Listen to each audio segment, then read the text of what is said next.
Shalom. Shalom. Terima kasih untuk waktu dan kesempatannya. Untuk presentasi di pagi hari ini, kami akan mempresentasikan tentang sejarah gereja. Sebelum itu, saya akan memperkenalkan kami dari kelompok 7. Saya sendiri, Nurikma, dan teman saya yang bernama Salomi. Bisa slide yang selanjutnya.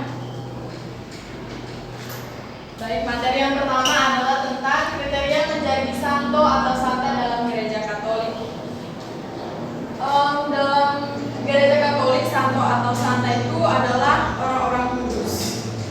Kalau kita di dalam Kristen Protestan, dalam Kristen pada umumnya, misalnya seperti seorang hamba Tuhan atau seperti pelayan-pelayan Tuhan, tapi santo dan santa ini menjadi sedikit berbeda. Berikut kriteria yang akan menjadi persyaratan untuk menjadi santo dalam santa. Selanjutnya, di sini jalan panjang untuk menerima gelar santa atau santo. Jadi untuk menjadi seorang santo atau santa itu bukan sesuatu hal yang mudah, tapi melewati proses dari langkah pertama sampai langkah-langkah selanjutnya, sehingga dia bisa menerima sebagai seorang gelar sebagai seorang santo atau santa. Jadi yang pertama itu adalah servant of God. Proses ini diawali di level keuskupan. Servant of God itu maksudnya seperti seorang hamba Tuhan. Langkah pertama untuk menjadi seorang santo atau santa, ya dia harus menjadi seorang hamba Tuhan terlebih dahulu, bukan orang yang hanya seorang Katolik, hanya seorang Kristen, tapi dia juga harus menjadi seorang hamba Tuhan terlebih dahulu. Itu persyaratan yang pertama. Yang kedua adalah declaration non cultus. Ini membuat pernyataan bahwa tidak ada tahayul atau pemujaan yang dituju pada sang pelayan Tuhan.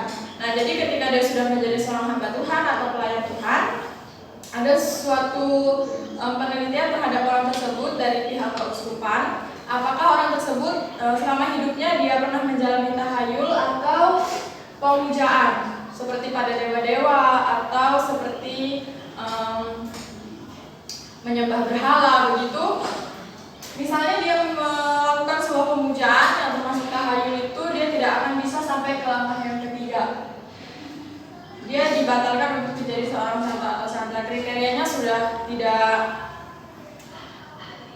tidak pas lagi untuk menjadi seorang santo atau santa, dia gagal. Kalau misalnya dia melakukan pemujaan atau tahayul selama hidupnya. Jadi seseorang yang mau menjadi santo atau santa itu selama hidupnya dia harus benar-benar hidup di dalam kekudusan, hidup dalam Tuhan, melayani Tuhan, tidak menyembah berhala, tidak menyembah benda-benda selain Tuhan. Selanjutnya yang ketiga adalah venerable atau heroic in virtue. Umat memohon doa perantaraan mereka agar mukjizat dapat diperoleh. Nah, misalnya kayak gini. Seorang uskup itu, santo, jemaat-jemaat gereja itu berdoa sama mereka, memohon sama mereka, biar doa mereka itu dikabulkan gitu. Kayak perantaranya, mereka berdoa lewat santo ini atau santa, biar doanya itu dikabulkan sama Tuhan. Kayak mereka menganggap santo atau santa itu seseorang yang dekat dengan Tuhan gitu, karena dia hidup dalam kekudusan. Nah, jadi kalau misalnya udah ada satu doa yang terjawab, akan masuk ke langkah selanjutnya. Selanjutnya adalah blessed. Ini merupakan pernyataan gereja yang menyatakan bahwa kita dapat percaya bahwa sang pelayan Tuhan tersebut berada di surga. Nah, maksudnya kayak doanya itu akan terkabul kalau sang pelayan itu ada di surga, kan? Karena dia dekat sama Tuhan. Kita kan percaya bahwa Tuhan Bapa kita itu ada di surga. Makanya kalau doanya terkabul, berarti santo ini dia ada di surga. Selanjutnya adalah saint. Saint itu bahasa Inggris, dalam Indonesia ya santo atau santa itu. Satu mukjizat diperlukan lagi untuk menjadi santo atau santa. Nah, mukjizat yang pertama tadi kan doa. Doanya dikabulkan melalui orang ini. Nah, mukjizat yang selanjutnya diperlukan lagi satu mukjizat. Jadi syarat untuk menjadi seorang santo atau santa itu diperlukan 2 mukjizat. Yang pertama melalui doa itu. Selanjutnya adalah mukjizat yang kedua, misalnya dia menyembuhkan orang sakit, mendoakan orang sakit, sesuatu hal yang dibuat nalar seorang dokter gitu. Misalnya dia sembuh, dokter itu kayak nggak bisa menjelaskan dengan ilmu kedokteran gitu kalau dia bisa sembuh, mukjizat kesembuhan gitu.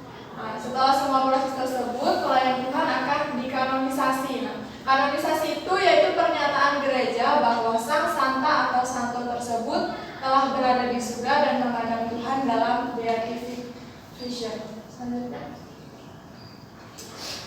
Jadi para orang kudus, yaitu santo atau santa tadi, adalah orang-orang yang semasa hidupnya meneladani Kristus sampai titik heroik, seperti martir yang mencontoh Kristus sampai penyerahan hidupnya demi iman mereka kepada Kristus. Penjelasan tersebut, gelarmu jadi santo karena selama ini kamu ini gitu. Oh, kriteriamu memenuhi untuk menjadi santo atau santa? Tidak. Itu semua karena orang itu sudah menjadi punya, itu tokoh sejarah gereja mula-mula. Apa ada pertanyaan dari teman-teman semua dari kriteria menjadi santo atau santa? Ada pertanyaan? Silakan.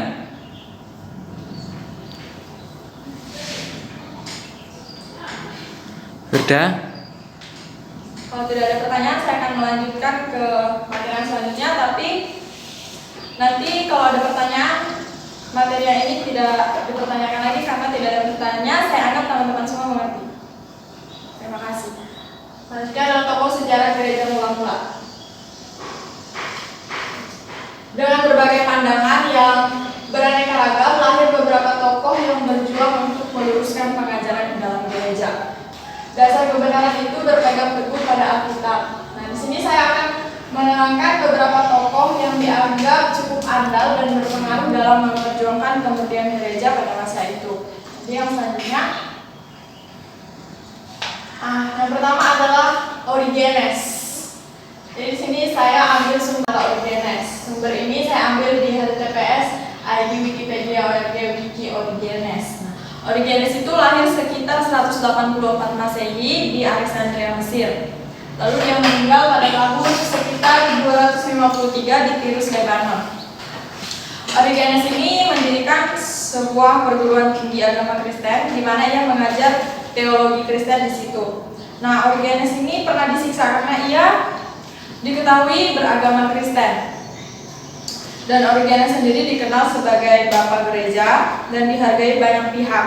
Ajaran Origenes ini sangat berpengaruh di dalam gereja timur. Selanjutnya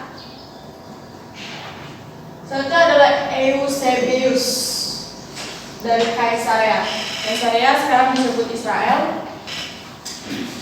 Sebenarnya Eusebius ini tidak diketahui tepat kapan dan tepatnya ia lahir dan meninggal, hanya perkiraan sekitar 260 atau 265. Meninggalnya pun sekitar 339 atau 340 Masehi. Eusebius ini, kalau tadi Origenes dia merupakan seorang guru di perguruan agama Kristen, sedangkan Eusebius ini adalah seorang uskup, sejarawan atau teolog pada periode Roma Konstantinian. Di sini ada banyak karya-karya yang telah dibuat oleh Eusebius. Karyanya ini juga yang mempengaruhi ia hingga ia disebut sebagai seorang bapak gereja. Eusebius dikenal sebagai bapak sejarah gereja karena karyanya yang dalam mencatat sejarah gereja Kristen mula-mula. Ini contohnya sejarah gereja, On the Life of Papyrus, Chronicle on the Martyrs. Eusebius itu dahulunya dia bukan seseorang yang beriman yang dari kecil sudah melayani Tuhan, tapi awalnya dia itu orang yang jatuh dalam perzinahan. Tapi pada saat itu ibunya berkonsultasi sama seorang uskup dan uskup itu bilang seorang anak yang didoakan sambil menangis oleh seorang ibu, dia tidak akan jatuh dalam dosa. Jadi ibunya selalu mendoakan dia sampai pada akhirnya Eusebius ini memutuskan hidupnya untuk bertobat dan melayani Tuhan sehingga ia menjadi seorang uskup dan disebut sebagai bapak-bapak gereja melalui karya-karyanya ini. Selanjutnya, terakhir adalah Agustinus.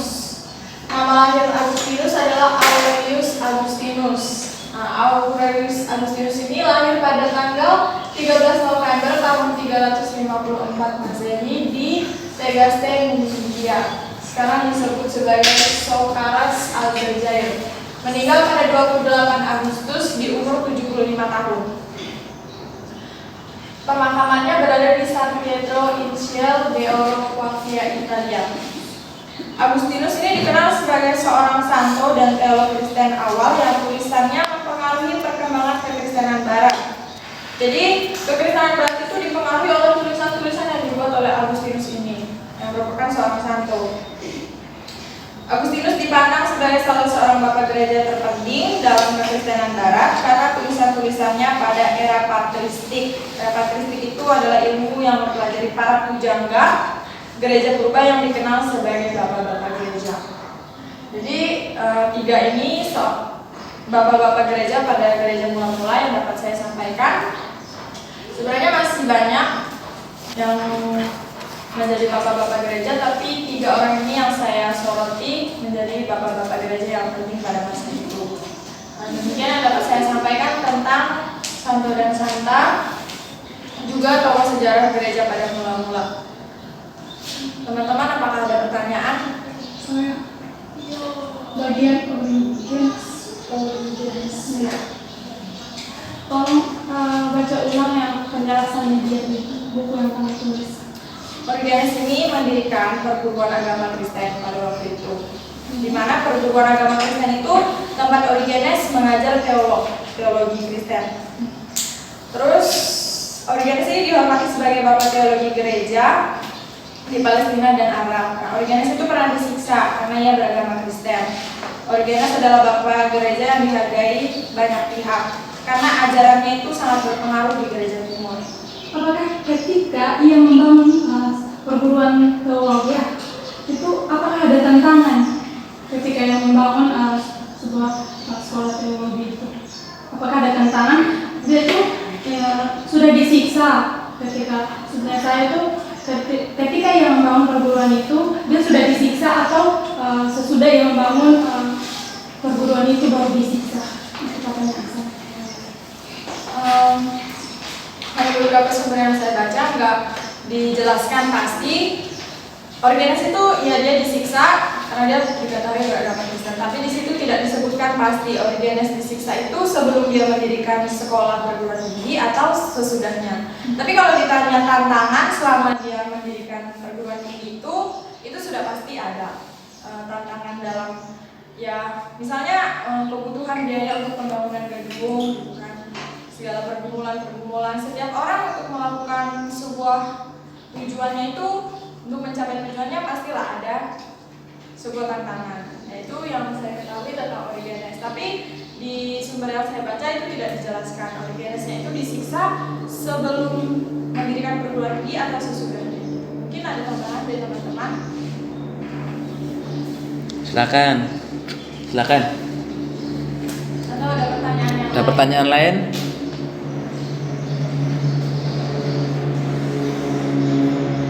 Putri, Iya. Rambu Banja Putri.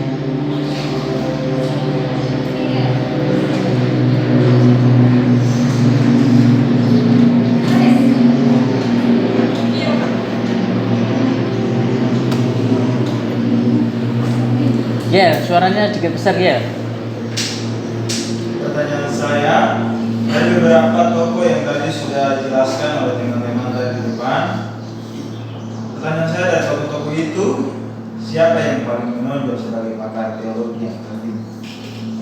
Saat ini.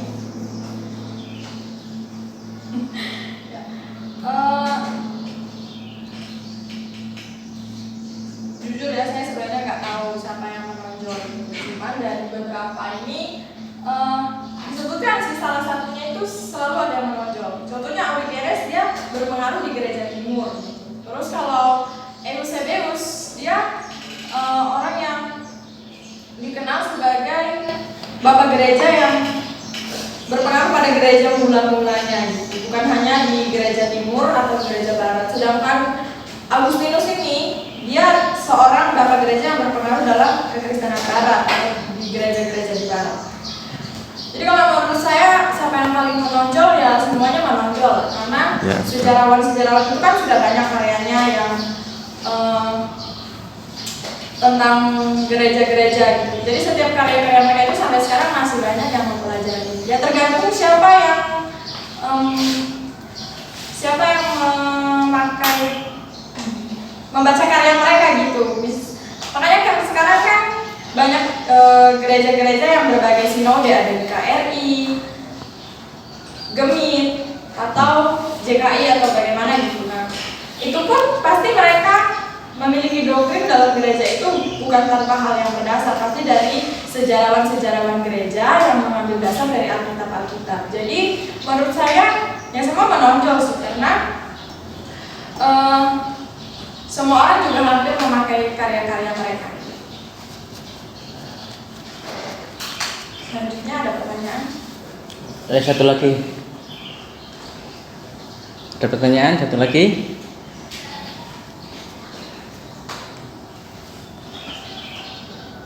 Enggak ada? Enggak ada? Iya. Enggak ada. Oke, enggak ada. Silakan ditutup. Terima kasih. Ini saja yang bisa kami jelaskan atau kami sampaikan.